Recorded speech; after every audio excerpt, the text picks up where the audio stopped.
El Chicho del Cabanyal vos d'avui sociolingüística. Comentaris en valencià. Comentari en valencià, Nàpols, Itàlia. Comentari en valencià, Àvila.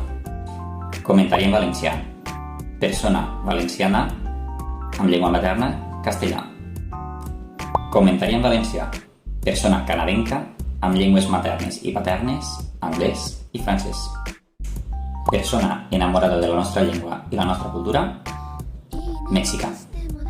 Persona basca que parla en valencià i que es creu que la versió de Dragó i Polar és millor que la versió valenciana.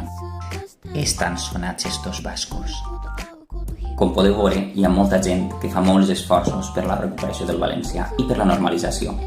Si vosaltres no els parleu les 24 hores del dia en valencià, els esforços d'esta gent no serveixen per a res, i és una llàstima. Feu-ho per vosaltres i feu-ho per ells.